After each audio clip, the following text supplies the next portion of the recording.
The rejection. The bus hissed as it released its brakes, settling with a groan in the dust of the rural station. Elena Morozova stepped down, one glove hand resting lightly on her belly. Her coat, a shade too big, failed to fully conceal the gentle swell beneath it. She adjusted her scarf and took in the sweeping plains of Wyoming, the strange quiet of the land, and the loneliness it mirrored inside her. A man stood by a rusted pickup truck, tall, broad-shouldered, with a face carved in stern lines and eyes narrowed against the wind. He didn't smile when he saw her. His name was Victor Hale, and he wasn't what she'd expected. "You Elena?" he asked, voice clipped, arms crossed. "Yes," she replied, her accent soft but unmistakable. His gaze dropped to her stomach. A flicker of disbelief passed through his features, quickly replaced by something colder. "You're pregnant." Elena's lips parted, then shut again. She'd rehearsed so many versions of this moment. None of them had prepared her for that tone. "I didn't lie," she began carefully. "I just didn't know how to explain." "You didn't think it was important to mention." Victor's jaw tightened. "You expect me to take in a woman carrying someone else's child?" She winced but stood her ground. "I had no choice. I was promised something. A life here. And then I was left."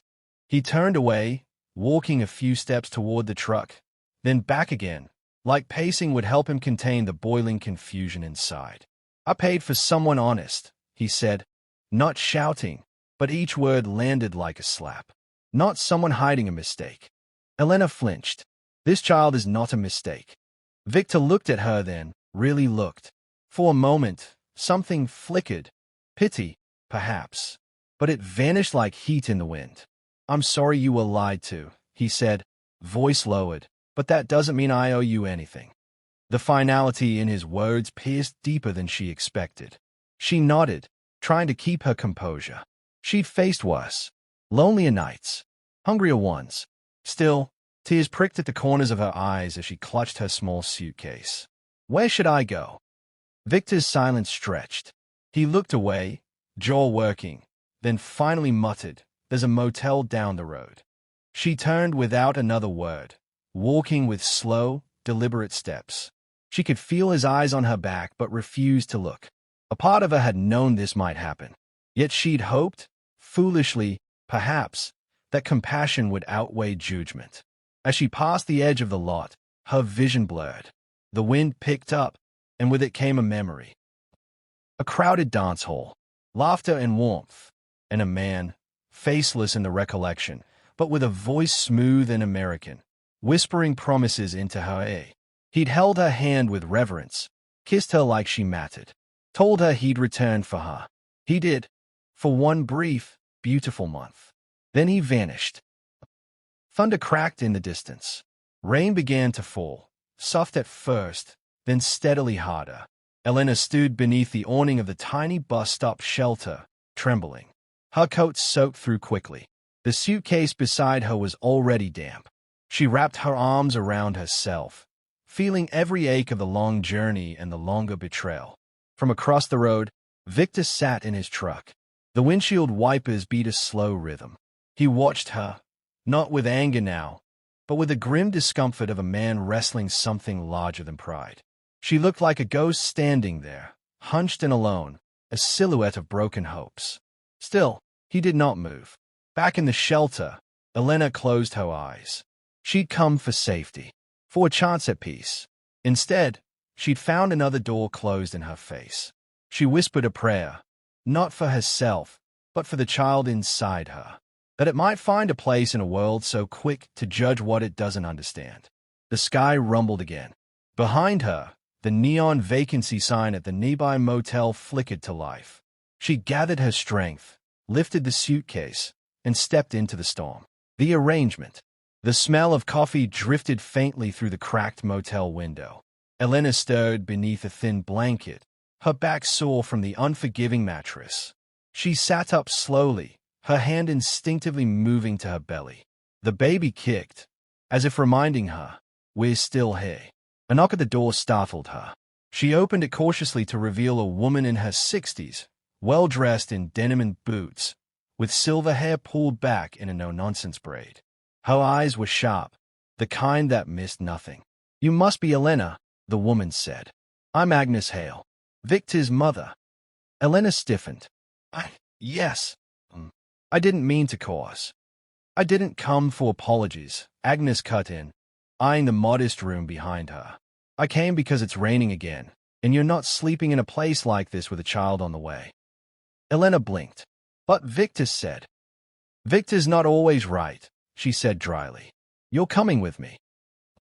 The ranch house loomed large on the horizon, all sloped roofs and stubborn stone. Agnes ushered her into a guest room tucked behind the kitchen, small, warm, and lined with handmade quilts. "You'll stay here for now," Agnes said. "I don't expect gratitude, just honesty." "I didn't lie to Victor," Elena said softly. "I was scared." Agnes studied her, not unkindly. "Fear's no sin, but silence can be crueler than words. Remember that." Victor said nothing when he saw Elena again. He nodded once, curtly, then returned to feeding the horses. Elena kept her distance, waking quietly in the kitchen with Agnes or walking alone around the edge of the property. She didn't try to explain herself anymore. He didn't seem interested. Yet she caught him watching her sometimes. When she was speaking gently to the barn cat. When she bent over the garden, pulling weeds with patient hands. When she hummed old lullabies she thought no one could hear. Every time their eyes met, he looked away. One morning, she found a basket of fabric and thread left on her doorstep. No note, just material, soft, faded, perfect for sewing baby clothes. She smiled and whispered, "Thank you," even though no one was there. At night, memory stirred. The airport in Kiev. A figure in a leather jacket, tall, confident, American, flashing her a dazzling smile. He'd introduced himself as Tommy, said he was visiting family, wanted to see the real Ukraine. He charmed her with compliments and kind eyes, promised a new life. They spent 3 weeks together. Then he vanished. No phone calls, no tickets, only silence. And then, weeks later, the discovery. She was pregnant. Desperate, she reached out to the mail-order agency. Her application was accepted quickly. A man named Victor Hale had chosen her profile. At the time, she didn't make the connection. She had no last name for Tommy. No photos. Just shame. Back at the ranch, the rhythms of daily life settled into something that resembled peace. Elena cooked dinner with Agnes most nights, and occasionally, Victor joined them. He never spoke more than necessary, but he no longer looked through her like glass.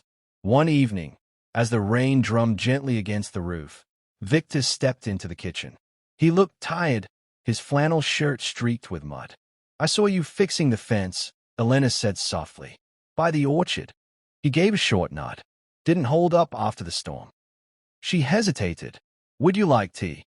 He didn't respond immediately. Then, "Yeah, sure." They sat in silence, mugs steaming between them. For a while, neither spoke. Then Elena said, "I don't expect forgiveness. But I didn't come here to trap anyone." Victor met her gaze. "I believe that now." She blinked, surprised by his admission. "I was angry," he continued. "Not just at you. At how things turn out. At what people hide." Elena's fingers curled around her mug. "We all hide something when we're afraid." Victor looked down. "Fear's not always a lie, but it can look like one." Outside, the rain slowed. Inside, something else softened. Later that night, as Elena folded the tiny shirt she had sewn from the fabric Victor left, she realized something had shifted. She wasn't sure if it was trust. Not yet, but it was something gentler than silence. Something warmer than suspicion. It was a start. And starts were rare gifts in a life that had so few. The truth breaks free. The storm that rolled in on a Tuesday afternoon was sudden, furious, and unannounced, like the man who arrived with it. Victor stood under the awning of the barn, watching the sky darken, when the low rumble of a motorcycle echoed up the gravel road. His gut tightened even before the engine died. Only one person rode like that. Tommy. He hadn't seen his younger brother in months.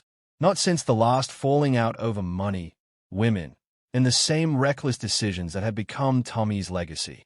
Victor stepped outside as the man dismounted. Tommy flashed his usual lopsided grin. Too casual, too late. Big brother, he said, voice slick with charm. Heard you had company. Victor folded his arms. You don't call for half a year, and now you show up in the middle of a storm. I figured it was time to come home, Tommy said, eyes scanning the ranch. Heard you got a new bride. Victor's jaw clenched. Not exactly. Before Tommy could respond, the front door opened. Elena stepped out, her shawl pulled tight against the wind. The moment her eyes found Tommy, her body went rigid. Tommy froze. Elena, he said, startled. Hey. She said nothing. Victor looked between them. Confusion began to shift into something darker. You two know each other? He asked, voice low. Tommy laughed nervously. Small world, huh? I met her overseas. Didn't realize she was. His words trailed off beneath Victor's stare. Elena's voice broke the silence. He's the father. Victor didn't move. For a moment, time seemed to buckle beneath the weight of that truth. Rain tapped softly against the porch roof, as if hesitant to interrupt. What? Victor asked flatly. Tommy shoved his hands into his pockets, shifting his weight. Look, it wasn't like I planned any of this. We were just having fun. She said she wanted more. I didn't sign up for a baby. You ran, Elena said quietly, eyes fixed on him. You left me with nothing. I was scared, Tommy snapped. I thought you'd be fine. You were strong. You abandoned her, Victor said, each word slow and deliberate. And now you show up and joke about it. Tommy's smirk faltered. Come on, Vic. It was a mistake. Don't act like you've never made one. Victor took a step forward. This isn't a mistake. This is a child. A woman you left in another country. And you think you can just ride in here and shrug it off. Elena placed a hand on her stomach, her breath shaky. I didn't tell you before because I was afraid you'd send me away. I didn't know you were brothers until I saw him just now. Victor turned toward her. The storm outside was nothing compared to the one building inside him. He searched her face, looking for deception, but all he saw was weariness and truth. I trusted you, he said. I never asked for that, she whispered, eyes glistening. You gave it without knowing the whole story. The front door creaked open. Agnes stood there, watching. I think it's time we all stop pretending this is someone else's problem, she said. Her voice was sharp, but her gaze was clear. Tommy, you need to leave. Tonight. Tommy laughed bitterly. You're taking her side. Agnes stepped forward. I'm taking the side of what's right. Tommy shook his head, then turned and walked toward his bike without another word. The engine roared to life, then faded into the distance. Victor remained motionless on the porch. Elena stood a few feet away, her breath visible in the cold air. I'll go, she said softly. This was never going to work. I'll find my own way. She turned before he could answer, walking down the path, past the barn, past the gate, into the wind and rain once again. Victor watched her disappear into the storm. But this time, he didn't stop her. Not yet. Becoming a father. Victor hadn't slept in 2 days. He sat alone at the edge of the porch, rain long gone, but its echo remained in the stillness of the ranch. The rocking chair beneath him creaked with each weary shift of his weight. The house felt emptier than ever. Elena was gone. Again. This time, it wasn't pride that kept him rooted in place. It was something more fragile. Doubt. Regret. The realization that silence, too, could be a form of betrayal. Agnes approached from behind, mug in hand. She handed it to him wordlessly and sat beside him, her boots crossing at the ankles. You let her walk away, she said after a long pause. She lied, Victor muttered. She was scared, Agnes corrected. And if you'd looked past your own bruised ego, you'd have seen that. Victor said nothing. His mother sipped her coffee. She could have said nothing. Could have let you believe that child was yours. But she told you the truth. Risked losing the only roof she had. That counts for something. Victor looked out at the pasture. The fence needed mending again. So did other things. She's not just someone who needs saving, Agnes added. She's someone who wants to stand beside you. You don't get many women like that. Not twice. He set the coffee down and stood slowly. Do you know where she went? Agnes smiled faintly. You're the one who knows her best now. Go figure it out. The diner sat off the main highway, all chrome and flickering neon. Victor pushed open the glass door and scanned the room. A few locals sipped their coffee in silence. Then he saw her. Elena stood behind the counter, wiping it with a damp cloth. She looked thinner, more tired, but when she glanced up and saw him, her hand froze. I'm not here to make a scene, Victor said, stepping forward. I just need 5 minutes. She nodded once, then gestured for him to sit. I thought I'd be angry longer, he said. But I'm not. I'm disappointed, mostly in myself. Elena folded her hands in front of her. I didn't mean to hurt you. I know, he said quietly, and I didn't mean to abandon you. But I did. She didn't respond. The silence between them hummed with unsaid things. I kept asking why I felt betrayed, Victor continued. But the truth is, I was afraid. Afraid that if I let you in, I'd lose the part of myself I still kept safe. Her eyes softened, uncertain. But you've already changed me, he said.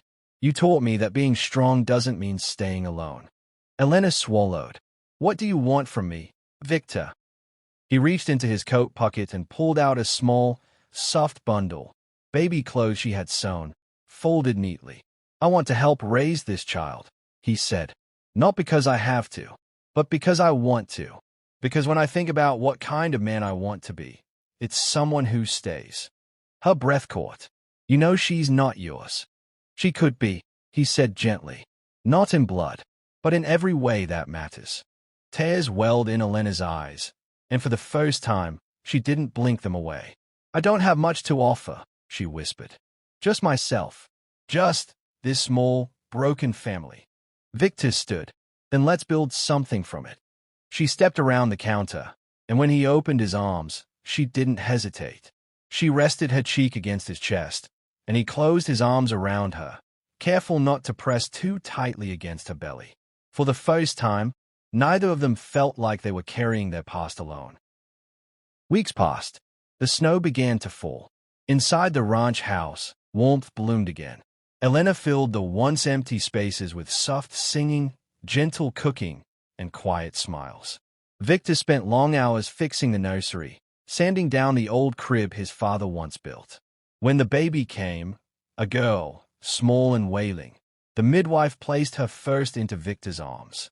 He cradled her awkwardly, terrified and trembling. But when the baby looked up, his fear melted. Elena lay in bed, exhausted but radiant. What should we call her? She asked. Victor looked down at the tiny face, then back at the woman who had walked into his life in a storm and never left his thoughts since. Grace, he said, because she saved me.